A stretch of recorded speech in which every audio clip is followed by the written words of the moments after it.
LPU ప్లేస్మెంట్ల రికార్డులు సృష్టిస్తోంది. Final year student 2.5 కోట్ల ప్యాకేజ్ పొందుతున్నారు. 1700 మందికి పైగా ఎల్పియు స్టూడెంట్స్ 10 లక్షల నుంచి 2.5 కోట్ల ప్యాకేజెస్ పొందారు. విద్యా విప్లవం ప్రారంభమైంది లవ్లీ ప్రొఫెషనల్ యూనివర్సిటీలో. వైఎస్ జగన్మోహన్ రెడ్డి ప్రభుత్వాన్ని మరలా రాకుండా చేస్తామునంటూ CM Chandrababu, deputy CM Pawan Kalyan పదే పదే చేస్తున్న ప్రకటనలు అనుమానాస్పదంగా ఉన్నాయని రాజకీయ విశ్లేషకులు భావిస్తున్నారు. 1-2 తప్ప 99% హామీలను కూటమి ప్రభుత్వం అమలు చేయలేదు. రెడ్ బుక్ రాక్షస పాలనతో ప్రజాదరణ కోల్పోయిన కూటమి ప్రభుత్వం మరలా గెలవడం అసాధ్యమని సర్వేలు స్పష్టం చేస్తున్నాయి. ఈ నేపథ్యంలో ప్రభుత్వ ఏర్పాటు గురించి పవన్, బాబు చేస్తున్న ప్రకటనలపై ప్రముఖ జర్నలిస్టు కొమ్మనేని శ్రీనివాసరావు కామెంట్ చూద్దాం. ఏపీ ఉప ముఖ్యమంత్రి జనసేన అధినేత పవన్ కళ్యాణ్ వైఎస్ఆర్ కాంగ్రెస్పై విమర్శలు చేస్తూ ఆ పార్టీ వారు మళ్లీ అధికారంలోకి వస్తామనే భావనలో ఉన్నారని, వారు ఎలా అధికారంలోకి వస్తారో తాము చూస్తామని సవాల్ చేశారు. రాజకీయాల్లో సవాళ్లు, ప్రతి సవాళ్లు సహజంగానే ఉంటాయి. కానీ ముఖ్యమంత్రి చంద్రబాబు నాయుడు, మంత్రి లోకేష్ అలాగే పవన్ కళ్యాణ్లు చేస్తున్న ప్రకటనలో ఏదో నిగూఢం దాగి ఉందనిపిస్తుంది. గత ఎన్నికల్లో టీడీపీ, జనసేన, బీజేపీ కూటమి గెలిచిన తీరుపై పలు సందేహాలున్నాయి. సూపర్ 6 హామీల అమలు ప్రభావం కొంతవరకు ఉంటే ఉండవచ్చు. అనూహ్యంగా వైసీపీకి తగ్గిన సీట్లు చూస్తే ఈవీఎంల మహిమ కూడా ఉందన్న అనుమానాన్ని మేధావులే కాకుండా సామాన్య ప్రజలు కూడా వ్యక్తం చేస్తున్నారు. దీన్ని నిర్ధారించేలానే ఈ కూటమి నేతల ప్రసంగాలు సాగుతున్నట్లు అనిపిస్తుంది. ఏపీలో గత ఏడాది కాలంలో సాగిన పరిణామాలు, కూటమి నేతలు చేస్తున్న దాష్టికాలు, పోలీసులను అడ్డం పెట్టుకుని వేధింపులకు పాల్పడుతున్న తీరుపై వైసీపీ శ్రేణులు మండిపడుతున్నాయి. దాంతో ఆ పార్టీ నేతల్లో, కార్యకర్తల్లో ఒక రకమైన పట్టుదల ఏర్పడింది.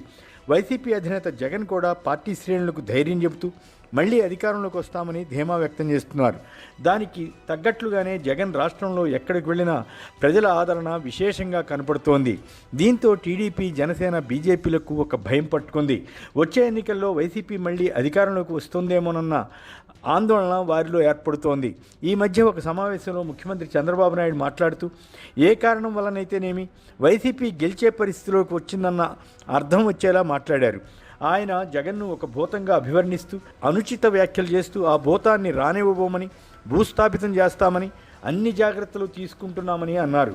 ఆయన కానీ, మంత్రి లోకేష్ కానీ పలుమార్లు పెట్టుబడిదారులు మళ్లీ జగన్ వస్తే అని ప్రశ్నిస్తున్నారని చెప్పారు. అంటే దాని అర్థం ఏమిటి? ఏపీలో జగన్ బాగా పుంజుకున్నారనే కదా, ప్రజల్లో అత్యంత అధికంగా ఆదరణ పెరిగిందనే కదా. దీనికి కారణం ఏమిటో వారికి తెలియక కాదు. టీడీపీ, జనసేనలు సంయుక్తంగా చేసిన వాగ్దానాలను అమలు చేయకుండా ప్రజలను మభ్యపెడుతున్నాయి. దీనిపై జనంలో కూటమి ప్రభుత్వంపై విపరీతమైన వ్యతిరేకత వస్తోంది. ఆ మాట చెప్పకుండా మళ్లీ జగన్ అధికారంలోకి రాకుండా అప్రమత్తంగా ఉంటామని చంద్రబాబు అంటుండడంలో ఆంతర్యం ఏమిటా అన్న ప్రశ్న వస్తోంది. సరిగ్గా ఆ దారిలోనే పవన్ కళ్యాణ్ కూడా మార్కాపురం సభలో మాట్లాడారు. వైసీపీ వారు మళ్లీ ఎలా అధికారంలోకి వస్తారో తాము చూస్తామని ఆయన అన్నారు. అధికారంలో ఉన్నవారు తాము తిరిగి అధికారంలోకి వచ్చేలా పాలన చేస్తున్నామని, మేనిఫెస్టోలోని అంశాలను అమలు చేస్తున్నామని చెప్పగలగాలి. ఈ ఏడాది సమయంలో ఏమి సాధించారో వివరించాలి. కానీ ఈ ముగ్గురు నేతలు పెద్దగా వాటి జోలికి వెళ్ళడం లేదు. పవన్ కూడా జగన్ టైంలో అభివృద్ధి జరగలేదని విమర్శిస్తున్నారు. పవన్కు నిజంగా అభివృద్ధిపై శ్రద్ధ ఉంటే మార్కాపురంలో జగన్ హయాంలో చేపట్టిన వైద్య కళాశాల భవనాలను చూసి ఉండాల్సింది. కూటమి ప్రభుత్వం వచ్చాక భవనాల నిర్మాణం ఎందుకు ఆగిందో చెప్పి ఉండాలి. అంతేకాదు వెలిగొండ ప్రాజెక్టును ఏడాది కాలంగా ఎందుకు పూర్తి చేయలేదు, నిర్వాసితులకు ఎందుకు పరిహారం ఇవ్వలేదు, వీటిపై మాట్లాడకుండా వైసీపీ వారు అనని మాటలను వారికి అంటగట్టి సినిమా డైలాగులు చెబితే ప్రజలకు ఏం ప్రయోజనం? ఆయన తరచూ ఈ మధ్య సినిమా షూటింగుల్లో పాల్గొంటున్నారట. ఆయన కొత్త సినిమాకు ప్రచారం గురించి అప్పుడప్పుడు కొన్ని సభలు పెట్టుకుంటున్నారని వైసీపీ నేతలు విమర్శిస్తున్నారు. కుత్తుకలు కోస్తామని, గూండాగిరి చేస్తామని వైసీపీ నేతలు బెదిరిస్తున్నారని, తాటాకు చప్పళ్లకు భయపడేది లేదని పవన్ అంటున్నారు. అబద్ధాలు చెప్పడంలో టీడీపీ రికార్డును దాటిపోవాలని పవన్ అనుకుంటే ఎవరూ ఏం చేయలేం. ఈ ఏడాదిలో కూటమికి చెందిన వారు ఎన్ని దాడులు చేశారు, ఎంతమంది వైసీపీ వారు హత్యలకు, దాడులకు గురయ్యారు, ఎందరిని తప్పుడు కేసుల్లో పెట్టి అరెస్టులు చేస్తున్నారు, అవన్నీ పవన్కు తెలియదా? అయినా అధికారంలో ఉన్నప్పుడు అంతా హ్యాపీ అనుకుంటూ ఉండొచ్చు. రాజకీయ విమర్శల వరకు ఓకే, కానీ వైసీపీ వారు అధికారంలోకి ఎలా వస్తారో చూస్తామని అనడంలోనే అనుమానం కలుగుతుంది.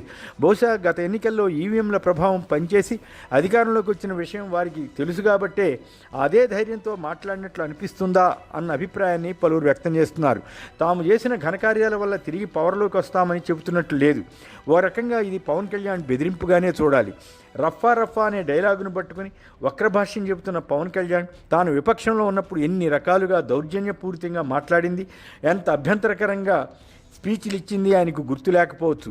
30,000 మంది మహిళలు కిడ్నాప్ అయ్యారని బాధ్యతారహితంగా తాను చేసిన ఆరోపణపై ఇంతవరకు పవన్ ఎందుకు నోరు విప్పడం లేదు? ఈ సంవత్సరంలో మహిళలపై జరిగిన అత్యాచారాల ఘటనలపై పవన్ ఎన్నడైనా స్పందించారా? ఏమీ చేయకపోయినా ప్రభుత్వం ఎంత అరాచకంగా ఉన్నా గెలవగలమని వీరు భావిస్తున్నారంటే దాని వెనుక ఉన్న ధైర్యం, ఈవీఎంల మ్యానిపులేషన్ తమ చేతిలో ఉందన్న అభిప్రాయమే కారణమన్న సందేహాన్ని విశ్లేషకులు వ్యక్తం చేస్తున్నారు. కొద్ది రోజుల క్రితం వైసీపీ పార్లమెంటరీ పార్టీ నేతలు వైవి సుబ్బారెడ్డి, మిథున్ రెడ్డి, మాజీ ఎంపీ బెల్లాన చంద్రశేఖర్లు ఎన్నికల కమిషన్కు ఆధారసహితంగా ఈవీఎంల అక్రమాలను, ఓట్ల పోలింగ్లో జరిగిన అవకతవకలను వివరించి వచ్చారు. వారి లెక్క ప్రకారం పోలింగ్ శాతంలో తేడా వల్ల 87 శాసనసభ నియోజకవర్గాల్లో గెలుపు ఓటములు నిర్దేశితమయ్యాయని చెబుతున్నారు. పోలింగ్ ముగిసే టైంకి ఉన్న ఓట్ల శాతం, తదుపరి నమోదైన ఓట్ల శాతానికి ఉన్న తేడా ఏకంగా 12.5% ఉన్న సంగతిని వారు తెలిపారు. తాజాగా పవన్ కళ్యాణ్ వైసీపీ ఎలా గెలుస్తుందో తాము చూస్తామంటూ చేసిన ప్రకటనపై సందేహాలు కలుగుతున్నాయి. ఈవీఎంల మహిమను తక్కువగా అంచనా వేయడానికి వీల్లేని పరిస్థితి ఏర్పడింది. అందుకే ఈవీఎంల బదులు బ్యాలెట్ పత్రాలనే వాడాలని వైసీపీతో సహా పలు పార్టీలు డిమాండ్ చేస్తున్నాయి. అందుకు ఎన్నికల సంఘం అంగీకరించకపోతే ప్రజల్లో ఈవీఎంలపై అనుమానాలు మరింతగా బలపడతాయి. అది ప్రజాస్వామ్యానికి మంచిది కాదు.